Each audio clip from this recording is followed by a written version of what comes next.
berarti mimisan yang benar-benar mimisan. Dia keluar lewat hidung.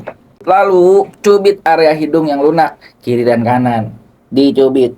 Nanti cubit itu bisa 5 menit, 10 menit, sampai 20 menit. Bahkan ada referensi yang bilang sampai 30 menit.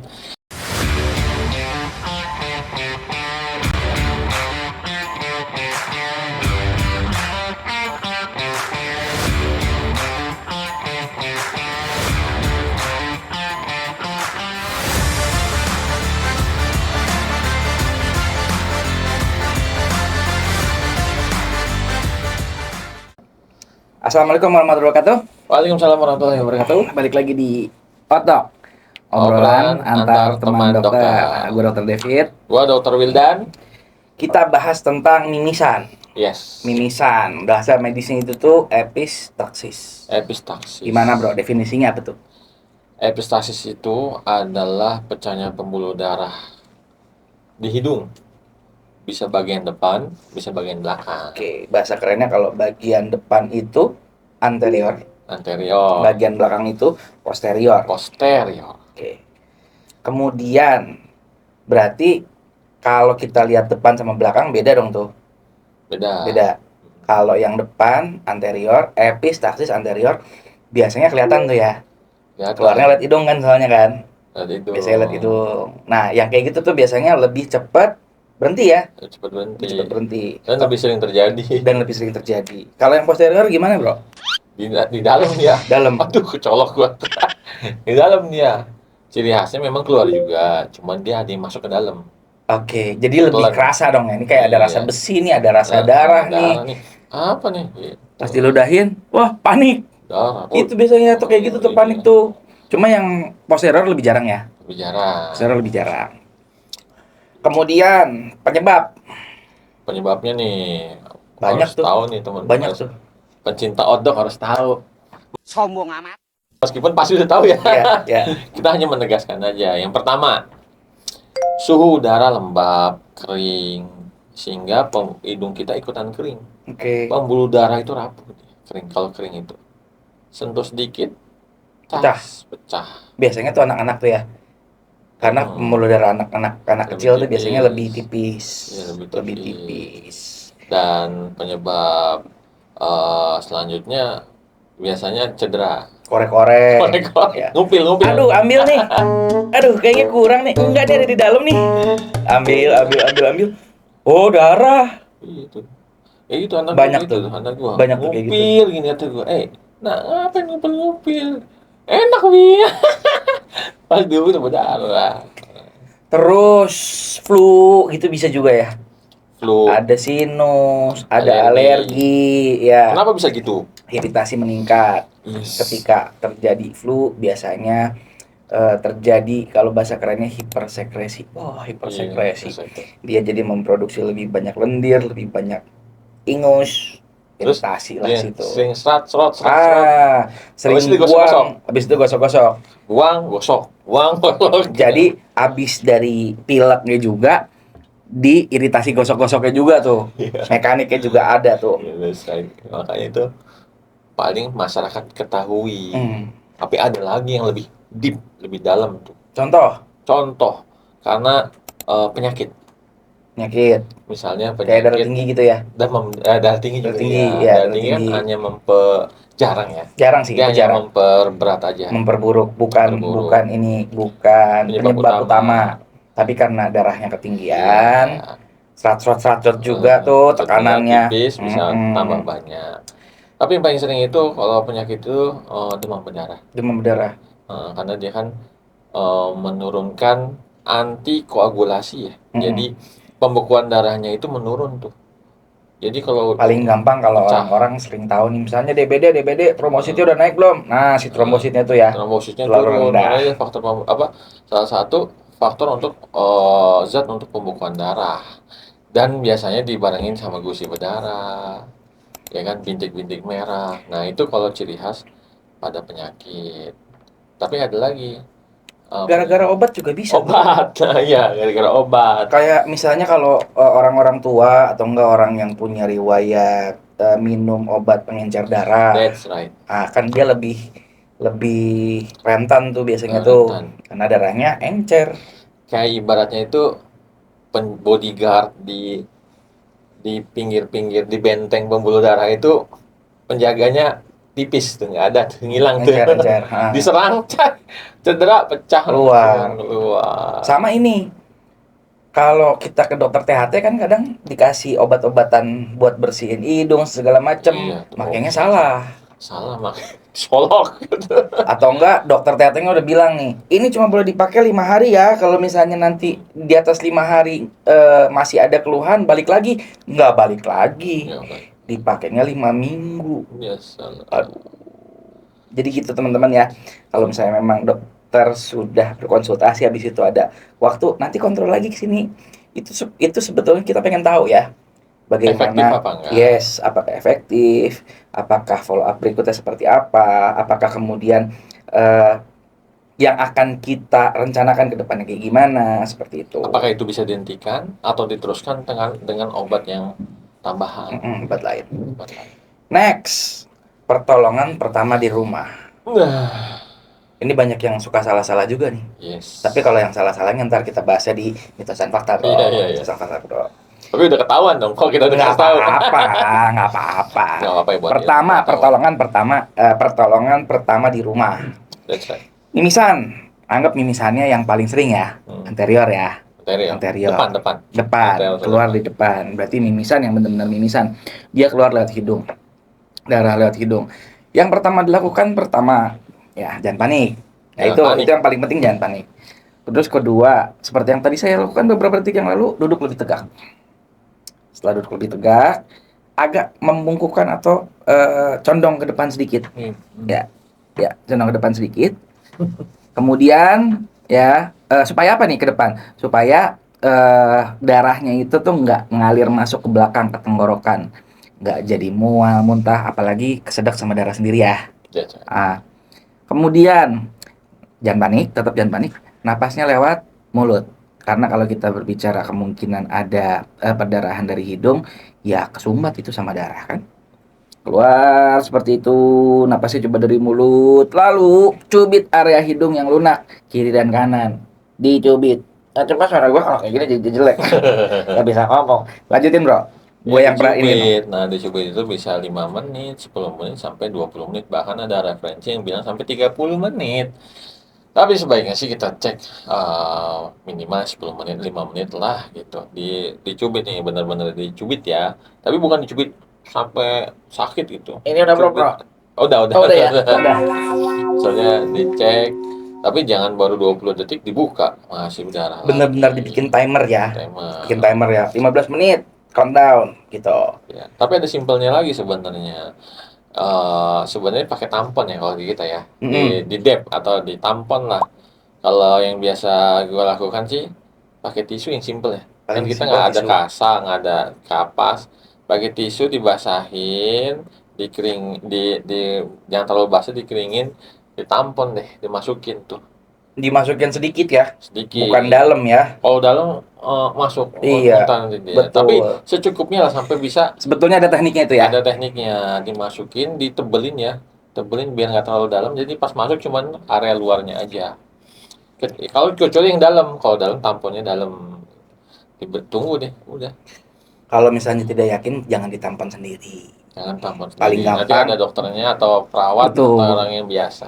Paling gampang ke depan, pecet, 15 menit.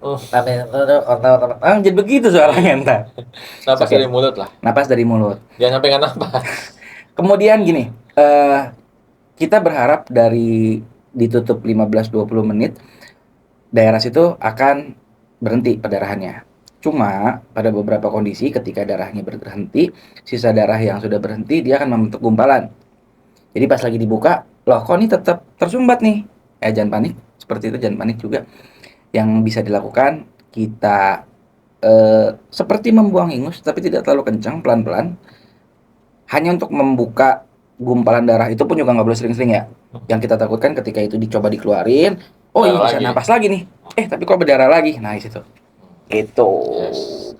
Dan nggak usah khawatir teman-teman, biasanya sih nggak sampai 10 menit, nggak sampai 15 menit atau 30 menit, mudah-mudahan 5 menit bisa. Tapi memang referensi 10, 15 sampai 30. Dan biasanya kayak gitu yang bagaimana dok? Biasanya itu yang habis olahraga kan denyut jantungnya masih kenceng-kencengnya tuh. Jadi agak lama biasanya. Hmm. Makanya sebaiknya harus tenang biar darahnya itu nggak terlalu cepat berhentinya. Gitu sih Kemudian guys. kompres ya, Air dingin membantu juga dengan air dingin atau atau es, itu es. membantu juga, lebih ke membuat nyaman ya, lebih ke membuat nyaman Air seperti itu. dingin masih ngalir. Iya, gini kan masih ada nih, Iya iya iya. jangan panik juga kalau seperti itu. Nah, habis berhenti nih, kalau misalnya memang bisa dilihat, jangan melakukan aktivitas yang berat-berat dulu, enggak yang berhenti nih, Main bola terus lagi. di test drive, Iya. dicoba lagi loncat-loncat, habis itu olahraga, habis itu melakukan semua hal yang Atau lebih dikorek berat lagi lagi. atau dikorek lagi gitu. Itu minimal 24 jam kayak gitu ya. Iya minimal usahakan. Kapan kira-kira kita berangkat ke UGD? Nah, kalau misalnya nggak berhenti-berhenti, lebih dari 30 menit, Lebih dari 30 menit. disertai dengan gejala lain, mual, muntah, pusing, lemas, ya kan, ada perdarahan di tempat lain, nah sebaiknya ke UGD, biar kita bisa tanganin. Kita akan berikan infus untuk menggantikan darah yang keluar. Kemudian kalau kayak pengen pingsan, lemes, darah yang keluar banyak banget gitu ya. Nggak Yes. usah ditunggu tuh. Nggak usah tunggu 20-30 menit. Tapi kalau misalnya memang bisa dicoba darahnya yang hanya menetes gitu ya, bukan yang keluar tuh seperti itu, kita bisa coba yang kayak tadi ya. Ya. Sama satu lagi, bila ada benturan. Nah, itu tuh yang membedakan iritasi sama benturan. Biasanya kalau ada benturan kita nggak tahu nih di dalamnya ada yang luka apa enggak, patah atau tidak. Biasanya perdarahannya mungkin bisa lebih banyak ya. Bisa lebih Kalau kayak banyak. gitu nggak usah tunggu, langsung berangkat ke UGD aja. Kalau dipegang sakit dan Pegang lain sakit, sebagainya. betul. Karena biasanya kalau mimisan yang spontan, yang tiba-tiba terjadi, dia nggak sakit ya, Ya, dan cepet insya Allah. cepet. Mitos dan fakta, bro. Nah, Nyampe juga nih kita ke mitos dan fakta. Dok, kalau ada mimisan, kepalanya dinaikin. Gimana tuh? banyak yang begitu. Banyak banget. Banyak. Orang-orang taunya seperti itu. Nengadah. Oh, ketelan tuh darah. Mm-mm. Padahal dicondongkan ke depan gini, kayak orang. Condong biar nggak masuk ke tenggorokan, yang kedua nggak kena baju, ya kan? Jadi gini aja. Napas nih, Lewat mulut. Napasnya lewat mulut. gitu. Di timer jangan lupa 15-20 menit. Iya, Berarti ada. jangan ya. Jangan. Jangan ya. Itu bukan mitos ya, apa ya? Emang nggak benar Emang gitu. emang emang emang bukan harus dilakukan. Tapi gimana dong kalau pingsan? Dia lemas. Ya duduk aja, condong semampunya, ya kan? Kalau nggak ada orang medis ya, orang gini aja duduk gini. Tapi kalau ada orang medis nanti biasanya ditampon. Kalau udah tampon bisa tiduran, gitu. Dimasukin tadi. Tiduran pun sarannya nggak telentang ya, eh, tapi miring ya. Bisa miring. Bisa miring.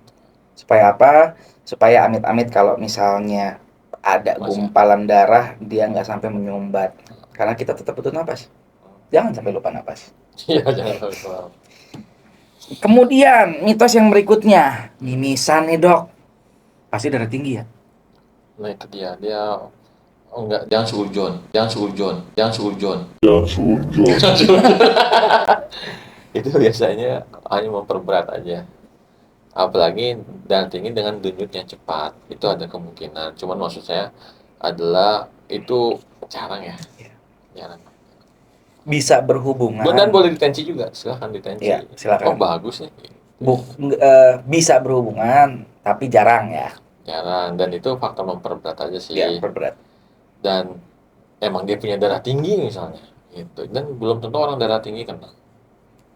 Kemudian yang berikutnya, dok, mimisan nih. Gimana kalau kita ambil es, kita kompres, tapi kompresnya di belakang leher. Ini banyak juga nih yang kayak gini nih. Iya. Kan yang mimisan di hidung ya. Pegel nih, kolesterol naik, Iya. Yang dikompres di belakang leher. Iya. Gimana tuh dok? Nah, Ditengkuk katanya. kurang pas ya. Nggak pas. Itu kayak misalnya luka robek di pembuluh darah, di tangannya bukan di sini, di belakangnya, biar darahnya nggak ngalir dok. Salah. Bukan salah, kurang tepat karena harusnya di tempat yang berdarah. ditekan, disumbat biar pembuluh darahnya itu berhenti, karena faktor pembekuan darahnya langsung ngumpul tuh di yang pecah, saat akhirnya menyumbat biar darahnya nggak keluar. Makanya kita harus di lokasi lukanya. Berikutnya, ini juga banyak yang terjadi nih. Mimisan nih dok, mari kita ambil daun sirih, kita colok pakai daun sirih, atau kita ambil kopi, kita colok pakai kopi, atau kita ambil tisu, kasih basah, colok pakai tisu. Nggak boleh tuh ya, nggak boleh ya. Tapi tadi bener, yang boleh itu yang dikeringkan. Yang dikeringkan itu satu, sama kalau bisa tenaga medis ya. Tenaga medis. Ya, kalau bisa tenaga medis. Ada tekniknya, ada tekniknya. Karena yang kita takutkan ketika kita ambil, kita colok, malah jadi memperburuk keadaan, menambah iritasi, sehingga mimisannya makin banyak. Bisa jadi tuh, kayak gitu. Ya tadi itu tisu, tapi basah banget dimasukin, itu nggak menyumbat dia, malah apa? Bikin nggak bisa napas. Nggak bisa napas, masih airnya masuk ke dalam. Makanya harus dikeringkan. Kopi kenapa? Karena dia bisa menyumbat, cuman kurang efektif lah, mengganggu banyak, masih masuk kopi ke saluran nafas. Daun sirih, kenapa dulu banyak pakai daun sirih? Karena kan memang dia antibiotik ya, dalam ilmu herbalnya ya. Maksudnya bisa dipakai itu, cuman hati-hati kalau nyumbat, daun sirihnya masih tajam, ya kan, nggak dilunakkan, berdarah lagi, tambah banyak tuh yang darah. Tadinya satu, sebelahnya, makanya harus dilunakkan, ada caranya. Dilunakkan dulu daun sirihnya, ya kan. Sebaiknya sih dilapisin ya. Dilapisin. Ada filternya lagi. Ada filternya lagi, dimasukin itu. Biar nggak cedera karena pertolongan kita justru. Mitos terakhir. Biasanya kalau mimisan bisa gara-gara panas dalam ya, dok? Enggak sih ya. Enggak. Harusnya sih enggak. Emang nggak ada ngaruhnya. Nggak ada pengaruhnya. Betul.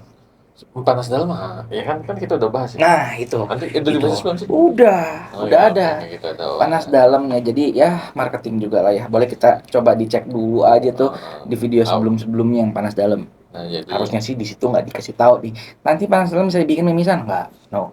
Iya, itu nggak ada ngaruhnya, kecuali dia dehidrasi. Dehidrasi menyebabkan cairan tubuhnya kurang, akhirnya semuanya kurang cairan, hidungnya juga kering, lebih kering. Nah, jadi gampang rontak, itu bisa. Ditambah dengan suhu panas yang nggak lembab sama sekali, pecah kering. Gitu sih guys. Tapi ingat, kalau boleh pakai tampon tadi, tisu dikeringkan, ditampon, dilipet dan digulung di ujungnya aja, itu bisa lebih pertolongan pertama. Dan harus nanti diajarin dulu, nanti harus lihat videonya dulu, itu tampon yang biasa kita lakukan di rumah sakit. Cukup sepertinya. Oke. Kita sudah cukup banyak berbicara tentang mimisan. Jangan lupa kalau misalnya ada pertanyaan atau ada yang mau ditanyakan, ya iyalah sama lah pertanyaannya. Atau ada yang mau dikomenin, atau untuk teman-teman TS spesialis THT ada yang ditambahkan mungkin, boleh langsung tulis aja. Dan apa materi yang selanjutnya silahkan boleh diinfo juga. Semoga kita bisa mengupas lebih banyak lagi. Demikian obrolan santai kita hari ini. Saya Dr. David. Saya Dr. Wildan. Assalamualaikum warahmatullahi wabarakatuh. Waalaikumsalam warahmatullahi wabarakatuh. Jadinya gimana? Ini harusnya nyambung ya di sini nih. Kita kan mau bikin materi yang lain. Sakit perut gimana, sakit? Boleh sakit perut. Habis ini sakit perut deh.